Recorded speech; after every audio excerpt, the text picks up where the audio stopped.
Hello, Stake Youth Committee. This is Brother Riddle.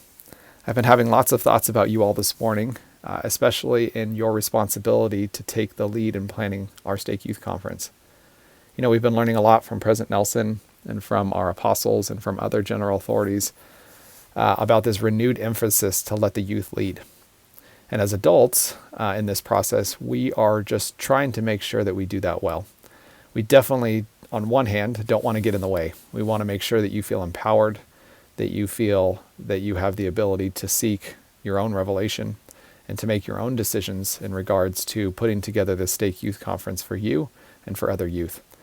While also at the same time, we don't want to make you feel like you're out there in the dark, having to do everything by yourself without support. And so as we grapple with just walking that balance between not getting in the way, but not staying out of the way, and making you feel like you don't have the support you need, I hope that this video that I thought of putting together today will help you in just providing that support as you continue to think about and prepare and plan for Stake Youth Conference. So this video specifically, I wanted to give you some tips about how to study Saints, your chapter that you've been assigned, and how you can take some of those principles and ideas and apply those to how you would apply those to Stake Youth Conference. I also want to really quickly just kind of give us some insight. Why is it that we've decided this week to study Saints? Why is that part of this process in preparing for Stake Youth Conference? Well, let me go back even further. So again, remember, our role as the adult leaders are to support you. And months ago, we got together to have that conversation. How can we start to help, prepare and plan for youth conference? And we got to thinking about, well, eventually we're going to have to call a committee like you all, which we did. But before we do that, how can we support them so they're successful? And so as we had that discussion as adults, one of the thoughts that came to our mind was, let's give the youth, the amount of time that we have for youth conference. So we blocked out 4 days, Thursday through Sunday. The other thing that we discussed is, what other kind of frameworks and ideas could we give them in being successful in planning for that Stake Youth Conference? And one idea that emerged from that conversation was, we don't focus enough, especially since, we've been studying Doctrine and Covenants this year. We don't focus enough on the early church history. Typically when we study church history, with the youth, we do things like a trek, and we study things from Nauvoo to Salt Lake, and we do a pioneer kind of thing. But we've never had an opportunity to really study about those wonderful and faith-filled, inspiring stories that happened earlier than Nauvoo to Salt Lake. And so that was where the idea came from. Well, what if we talked about New York to Nauvoo? And so that was kind of the initial thoughts that we thought. And so we presented that to you all, and you all seemed to agree as a youth, yeah, that sounds great. And so yesterday, you'll notice, as we started to think about, okay, well, let's put these 4 days together. Let's get more concrete now. Let's talk about Thursday. And we came up with this great idea as a committee. Hey, let's focus each day on the 4 geographical areas. So Thursday, let's talk about New York. And then we started to talk about yesterday, well, what could we do at youth conference that would help, build our youth's faith in the Savior if we're focused specifically on the New York church history? And then we came to a stumbling block, right? Well, we don't know a lot about New York. We don't know a lot about what happened in those early days other than Joseph Smith's first vision and maybe the gathering of the plates, and he married Emma. And that's about it, right? And maybe we have a few other stories here and there that we know. And so now that we're at this point, we're recognizing that we need more, and we need to seek further insight and have more experiences to be able to get the revelation and the guidance that we need. And so that's why we encouraged you to study Saints this week. It wasn't a compelling invitation. It wasn't like, okay, well, we're the leaders and we're expecting you to do this. We're just inviting you. Hey, if you study Saints this week, we think that you'll get some more insights and ideas about how we can plan for youth conference. So I hope that gives you enough context. So not that I want to blab on too long, so let me give you my tip as you're now engaging in this new task of preparing for Stake Youth Conference by reading Saints, Volume 1 Saints Volume 1, Part 1, but a specific chapter within that part. And so the first question you might ask is, well, where in the world is this Saints book that I keep hearing people talking about? So let me guide you to where you can go. So if you're on your computer or on your phone, you want to go to the Gospel Library. And then when you get to the Gospel Library, you will see this little icon here called Restoration in Church History. So if you click that, there it is right there. So there's Saints Volume 1, Volume 2.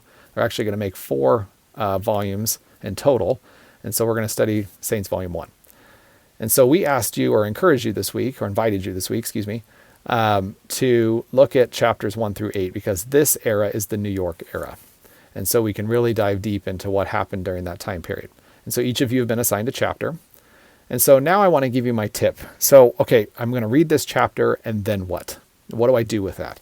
And so something I've been doing, because I'm actually going to study all of this week so that I can be there to support you and, share ideas if needed, is I'm actually doing this. Now, you might be looking at me going, oh, Brother Riddle, what a nerd, what a dork.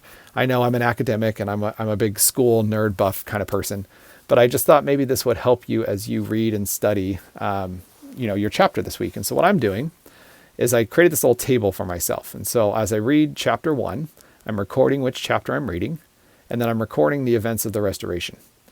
And then over in this third column, I'm starting to think about, okay, based on that event, what can I do at youth conference to either teach the principles from that event or to build other youth faith about that event?